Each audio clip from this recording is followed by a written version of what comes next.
पिछले पार्ट में आपने देखा कि ताय पीआईओ एजेंसी ज्वाइन कर लेती है। आफ्टर 3 डेज ताय और नैन्सी एजेंसी जाते हैं।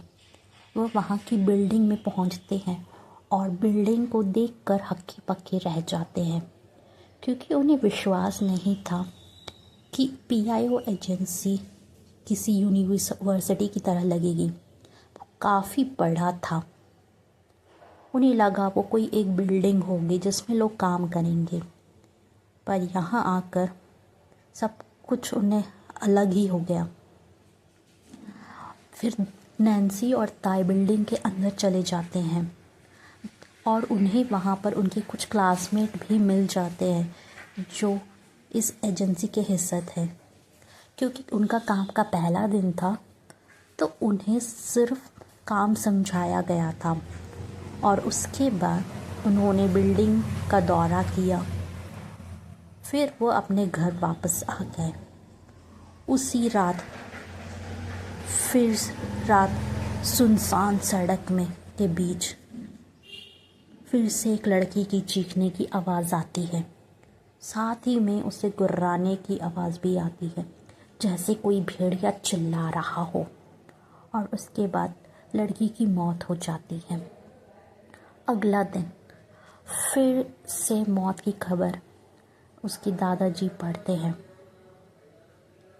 और फिर से वह तय और नैन्सी को कहते हैं कि कॉलेज जल्दी ख़त्म करके आ जाना।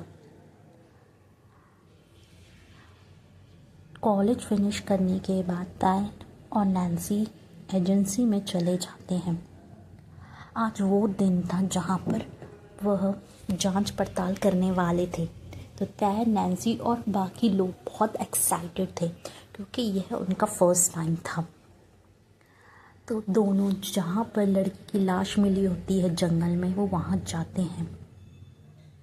लाश को देखकर नैन्सी बहुत ज़ोर से चिल्लाती है और ताई डर के मारे आंखें बंद कर लेती है, क्योंकि लाश की आंखें बड़ी बड़ी थी और पूरा उस लाश का शरीर सफ़ेद पड़ गया था, जैसे शरीर में कोई खून ही ना। वह लाश के नज़दीक आते हैं और थोड़ा जांच पड़ताल करते हैं, पर उन्हें कुछ नहीं मिलता। फिर वो थोड़े और आगे जाकर देखते हैं तो वहाँ पे सिर्फ उन्हें किसी के पैर के निशान दिखते हैं, पर वह पैर के निशान किसी इंसान के नहीं लग रहे थे। ऐसा लग रहा था कोई जानवर है जो 2 पैरों पर खड़ा हो। लाश देखने के बाद यह तो समझ आ गया कि यह किसी इंसान का काम नहीं है, यह किसी भेड़िए का काम है। पर भेड़िया कैसे आया, ये किसका है, अभी तक किसी को पता नहीं चल रहा था और वो लोग कुछ कर भी नहीं सकते थे, क्योंकि ये सारे हादसे रात में होते थे और वो भी सुनसान सड़क में। इन रशिया जंगल में एक आदमी के हाथ में गन था। उसने किसी पर निशाना साधा हुआ था। उसकी साइड में किसी के तेज गुर्राने की आवाज़ आ रही थी, जैसे कोई उसके पास जंगली जानवर खड़ा हो। वह धीरे धीरे पीछे की तरफ जाता है और निशाना लगाता है। और जानवर की आवाज़ और तेज़ होने लग जाती है, जैसे जानवर दर्द में चिल्ला रहे हों। पर जब गौर से देखते हैं, वो थे भेड़िया, आदमखोर भेड़िया, जिन्होंने लोगों का जीना हराम कर दिया था। जो बंदा गन लेके खड़ा था वो जंगकुक था। वह इस वक्त सियोल में नहीं है, रशिया में है, अपने एक मिशन पर। अब वो सियोल के लिए रवाना होने वाला था। उसकी इस अचीवमेंट पर रशियन गवर्नमेंट ने उसे मेडल और करोड़ की धनराशि देकर इनाम दिया था। जंगकुक को ज़्यादातर लोग जेके के नाम से जानते थे। इन सियोल सुबह ब्रेकफास्ट करके ताई और नैन्सी कॉलेज जाते हैं, पर आज ताई बहुत ही खामोश थी। उसे ऐसा लग रहा था जैसे कुछ होने वाला है।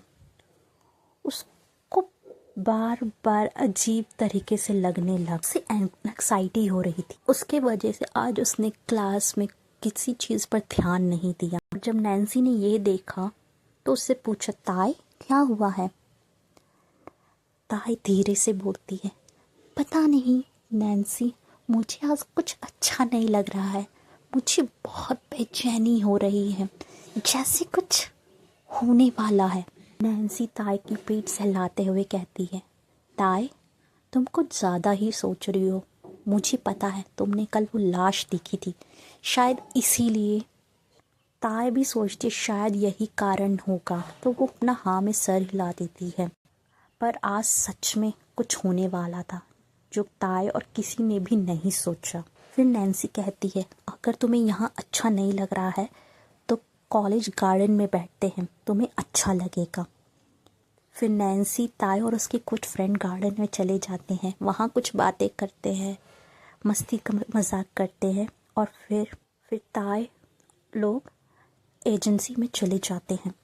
जब वो एजेंसी में जाते हैं तो उन्हें पता चलता है कि उनके सीनियर ऑफिसर यहाँ आने वाले हैं, क्योंकि जब से ताई लोगों ने एजेंसी ज्वाइन की थी उन्होंने अपने सीनियर्स को नहीं देखा था। सिर्फ उन्होंने उनके बारे में ही सुना था कि किस्से, कहानियाँ, बहादुरी वगैरह वगैरह। यह सुनने के बाद ताई और जितने भी न्यू कैडेट थे वो सब खुश हो जाते हैं, वह अपने सीनियर से मिलेंगे। दोपहर के 4 बजे ताई और नैन्सी घर आ जाते हैं, पर ताई का मन नहीं लगता, तो ताई घर से थोड़ा देर घूमने के लिए चली जाती है और ताई अनजाने में किसी ऐसी जगह चली जाती है जहाँ पर उसको रास्ता पता नहीं होता। ताई देखती है कि वो खो गई है, तो वो थोड़ा और इधर उधर देखने लगती है कि ताकि कोई मिल जाए। ताई को मिलता है एक इंसान जो थोड़ा हाइटेड था, अजीब से, देखने में थोड़ा बहुत डरावना भी। ताई उसे देखकर डर जाती है, क्योंकि उस आदमी का ऑरा ऐसा था कि जैसे किसी शैतान का हो। ताई जब उसके सामने थी तो उसकी बेचैनी और बढ़ने लगी, जैसे कि यह आदमी इसको मार ही डालेगा। पर ताई उस आदमी को थोड़ा नोटिस करती है, वो बोलने की बजाय ज़्यादा गुर्रा रहा था और ताई कुछ बिना बोले ही वहाँ से भाग जाती है, क्योंकि शाम होने वाली थी और ताई को रास्ता नहीं मिल रहा था और उसे घर भी जाना था।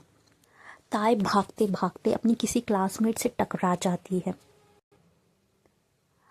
उसकी क्लासमेट उसे कहती है, ताई क्या हुआ, तुम ऐसे क्यों भाग रही हो? ताई की भागते भागते सांसें चढ़ने लगती है। फिर वो रुक कर बोलती है कि मैंने वहाँ एक आदमी देखा है जो बहुत डरावना था, उसी से डर के भाग रही हूँ। ताई की क्लासमेट ताई को शांत रहने को कहती है और उसे पानी देती है पीने के लिए। फिर वह पूछती है कि तुम अभी क्या घर जाने वाली हो? शाम हो गई है और तुम्हें तो पता ही है आजकल इस शहर में क्या हादसे हो रहे हैं। तो ताई बोलती है, मुझे तो रास्ता भी नहीं पता है और मेरी मोबाइल की बैटरी भी डेड हो चुकी है। ताई की क्लासमेट बोलती है, तुम मेरे घर चलो, वहाँ से अपनी फैमिली को कॉल कर देना। फिर ताई हाँ में सर हिला देती है और ताई अपनी क्लासमेट के घर पर चली जाती है। उसका घर वहीं पे पास में था। फिर वहाँ जाके वह अपना मोबाइल चार्ज करती है और अपने पापा को कॉल करके सब कुछ बता देती है। ताई के पापा उसे वहीं रहने के लिए कहते हैं, क्योंकि जहाँ ताई थी वहाँ से उनका घर 2 घंटे की दूरी पर था और रात भी होने वाली थी। ताई और उसकी क्लासमेट कुछ बातें करते हैं, फिर रात का डिनर करके सोने चले जाते हैं। रात के 11 बजे के आसपास किसी सुनसान सड़क में लड़की की दौड़ने की आवाज़ आती है। वो चिल्ला रही होती है, बचाओ बचाओ, मुझे इस दरिंदे से बचाओ। यह आवाज़ सुनते ही ताई उठ जाती है। ताई इधर उधर देखने लगती है। उसे लगता था यह उसका वहम है, पर उसे आज यह आवाज़ बहुत क्लियर तरीके से सुनाई दे रही थी कि कोई रास्ते में भाग रहा है। ताई धीरे धीरे जाके खिड़की से झांकने लगती है। तभी वह देखती है कि एक औरत गिरी पड़ी है और वह धीरे धीरे पीछे घिसक के चल रही है। उसके सामने कोई परछाई दिख रही है, पर वह अच्छे से नहीं देख पा रही थी कि अंधेरे होने के कारण। वह लड़की किसी को देख के बहुत बुरी तरह डर गई और साथ ही में ताई को किसी के गुर्राने की आवाज़ आई। तो ताई समझ गई थी कि यह वही जानवर होगा जो लोगों की मर्डर कर रहा है। ताई ने सोचा पहले मैं बाहर जाती हूँ, पर ताई के मन में भी डर था। ना तो उसके पास कोई हथियार है और वो क्या है, कैसे उसका सामना करेगी। पर ताई और थोड़ा ध्यान से देखने लगती है तो वह देखकर शॉक हो जाती है कि उसने क्या देखा। एक आदमी जो धीरे धीरे उस औरत की तरफ बढ़ रहा है और फिर उस आदमी का शरीर में धीरे धीरे बाल निकलने लग जाते हैं और वह एक भेड़िए का रूप ले लेता है। बहुत ही भयानक, बहुत ही बड़ा, अविश्वसनीय। यह देखकर तो जैसे मानो ताई के पैर से ज़मीन ही खिसक गई हो, क्योंकि वह आदमी वही था जिससे थोड़ी देर पहले ताई टकराई थी और उसे विश्वास ही नहीं हुआ। पर आज ताई लकी थी कि वो बच गई। मैं एक चीज़ यहाँ पे बता देती हूँ, ताई के गले में एक नेकलेस है जिसमें कैमरा फिट है, तो जो भी ताई देख रही है वो सब उस कैमरे में रिकॉर्ड हो रहा है। ताई को लगा कि मुझे इस औरत की जान बचानी है, चाहे कुछ भी हो, पर कैसे। ताई को याद आता है कि जंगली जानवर आग से डरते हैं, तो वह कुछ लाइटर उस औरत की तरफ फेंक देती है और कहती है इसको जलाओ, और औरत हड़बड़ी में वो जल्दी से लाइटर उठा देती है और आग निकालती है और इससे ताई को मौका मिल जाता है। तो ताई कुछ आग जैसी चीज़ें लेकर लकड़ी में आग लगाकर आ जाती है, जिससे वह जानवर डर जाता है और भाग जाता है। पर वह भागते भागते ताई को देखता है गुस्से में, क्यों आज ऐसा पहली बार हुआ था कि उसका शिकार चला गया। ताई भी उससे आक्रोशपूर्वक देखती है, जैसे आज ताई के अंदर किसी माता ने जन्म ले लिया हो और वो उसका चीरफाड़ ही कर देगी। वो दोनों एक दूसरे को घूरते हैं। उसके बाद वो चला जाता है। ताई उस औरत को घर में लेकर आ जाती है, उसकी मरहम पट्टी करती है, उसे पानी देती है और कहती है कि आज की रात तुम यहीं रुक जाओ, तुम्हारी जान को खतरा है। वह औरत उस ताई की बात मानकर वहीं रह जाती है। अगला दिन ताई उस लड़की अपने क्लासमेट को कुछ नहीं बताती और ताई उस औरत को उसके घर छोड़ देती है। उसके बाद वह अपने घर चली जाती है। ताई वहाँ पर भी किसी को कुछ नहीं बताती, क्योंकि उसे लगा यह बात जानने के बाद सब डर जाएंगे, तो वह शांत रहती है। और वो आज नैन्सी से कहती कि वो आज कॉलेज भी नहीं जाएगी, तो नैन्सी हाँ में सर हिला देती है। एट 10 AM एयरपोर्ट बहुत सारी लग्जूरियस गाड़ी एयरपोर्ट की तरफ जा रही थी, जैसे कोई आने वाला हो।